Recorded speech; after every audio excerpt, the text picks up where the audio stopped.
Добар ден на сите. Јас сум наставничката Виолета Стевановска и сум оделенски наставник во Основното училиште Свети Климент Охридски Битола, предавам во 4-то оделение. За денеска, на овој час, во оваа презентација, во оваа видео, ќе разгледуваме во предметот Општество една многу интересна наставна единица која се однесува на одредувањето на страните на светот, односно картографско описменување. Ајде накратко да видиме како ќе ги одредуваме страните на светот, кои се главни страни на светот, на кој начин да се снајдеме на картата, односно како да ги определиме и на кој начин да ги читаме картите. Најпрво да ви поставам едно прашање. Сигурно сте слушнале за некои страни на светот, односно сигурно во другите наставни предмети и околу вас во разговорите сигурно ги имате споменувано страните на светот. А тоа се Исток, Запад, Север и Југ. Значи, овие се сите главни страни на светот. Географските карти се карти кои се изработени во многу мал размер, значи во зависност од тоа каква потреба има да изработка на таа карта, и на нив се наоѓаат реките, планините, езерата, рамнините, висините и слично. Значи, на една географска карта можеме да заприметиме се што има во една земја.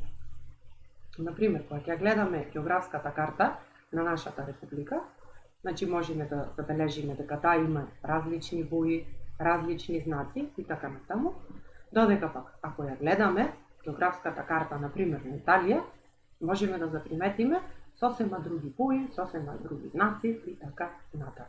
Меѓутоа, постојат универзални знаци на самата географска карта, кои се такви што се, со цел да можеме да ги препознаваме, да ги научиме и да ги читаме сите географски карти.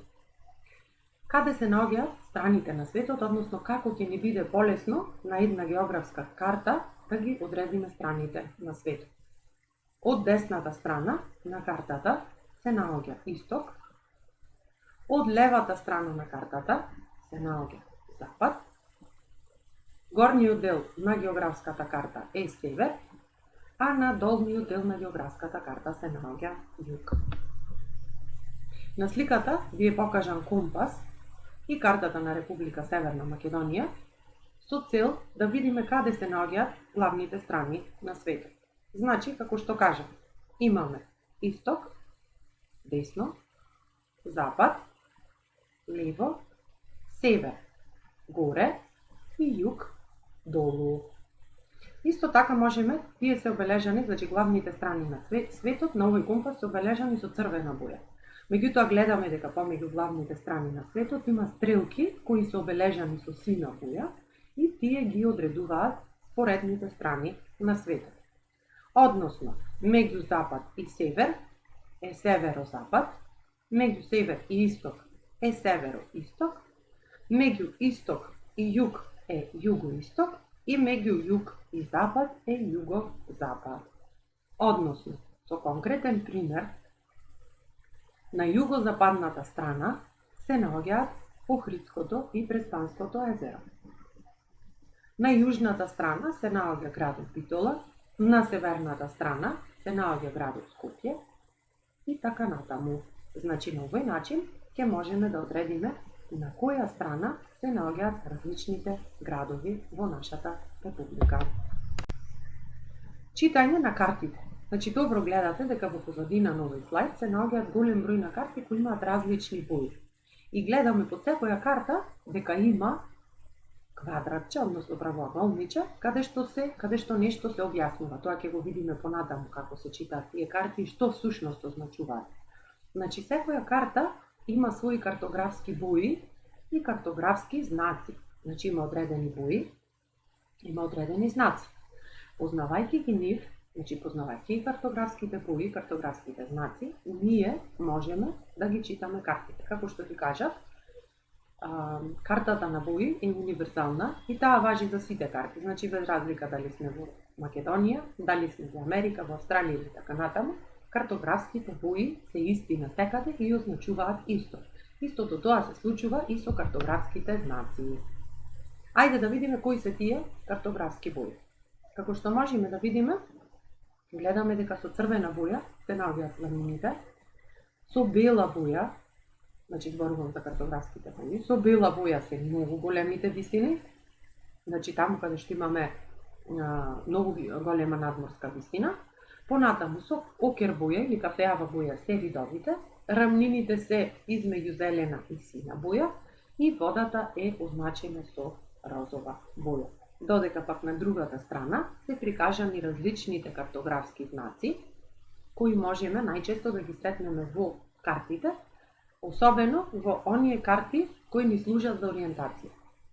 Во зависност од тоа каква карта е таа што ја држиме во рацете, значи дали ни го прикажува населението, дали е релјефот или така натаму, значи постојат различни картографски знаци. Овие карти,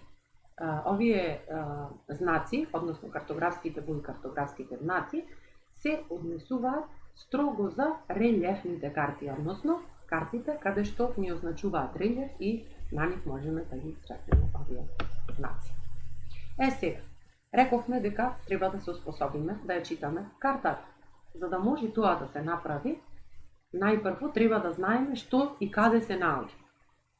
Значи, во горниот агол се наоѓа името на државата за која е картата. Значи, најчесто во тој дел се наоѓа името на картата. Понатаму, линијарот со бројки 1:500.000 во овој случај, ни го представува размерот, односно колку пати оваа карта е смалена.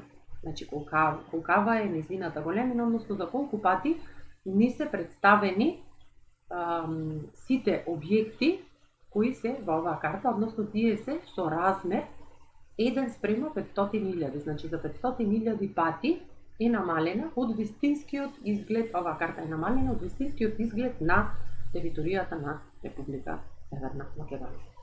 Понатаму, гледаме дека има тука и релјеф.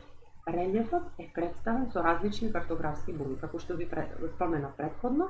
Значи, секоја одредена надморска висина има различен изглед, односно различни релјефни бои, картографски бои, со тоа што можеме да го препознаеме за како прилив станува збор. Долу, обично во десниот агол, е представена легендата.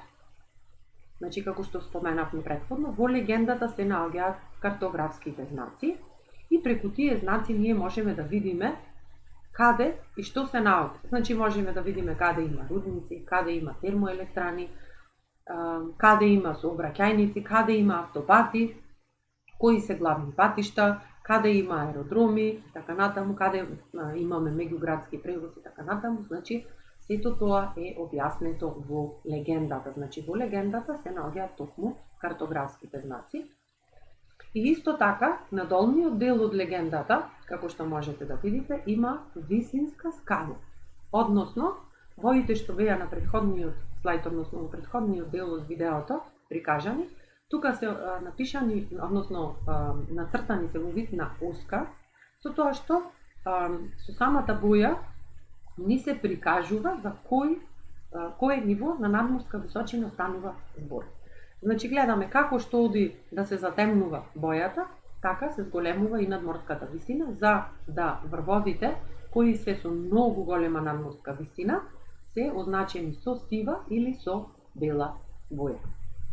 Ако ја разгледаме оваа географска, односно релјефна карта, можеме да заприметиме дека нашата земја преовладува претежно планински релјеф, значи имаме многу височини, висорамнини и планини, додека пак во средишниот дел можеме да заприметиме реки и зеленило, односно тоа се низини кои се со плодна почва и се обработуваат. Исто така со сина боја се означени езерата, кои можеме да ги видиме, а тоа се трите езера и тоа Охридско езеро, Преспанско езеро и Дојранско езеро, кое е најмалото езеро. Значи, тоа се тие елементи на картата кои ќе треба да ги запомните каде се наоѓаат и што објаснуваат, за да знаете кога ќе ги видите, како да ги препознаете и како да ги толкувате. Значи, самиот размер се наоѓа веднаш под името на картата. Значи, таму го представува размерот. Понатаму, во легендата се картографските знаци, односно сите оние картографски знаци кои претходно ви ги покажав, И исто така лентата со висинска скала која прикажува надморската висина на земјиштето во одредени делови на таа карта и ни служи за одредување на надморската висина. Мислам дека доволно зборував јас. Сега имам една задача за вас и истата треба да си ја запишете во вашите тетрадки, малку да истражувате, да ги користите сите податоци од ова видео и она што ќе го добиете да го запишете во вашата тетрадка, па потоа вашата наставничка да може да го провери. Значи, истражете и напишете на која страна се наоѓа градот Битола, Охридското езеро, Шар планина и градот Скопје. Се надевам дека ви беше јасно, интересно и предизвикувачки и на тој начин ќе можете да истражувате и самостојно да ја решите оваа задача. Ви благодарам за вниманието.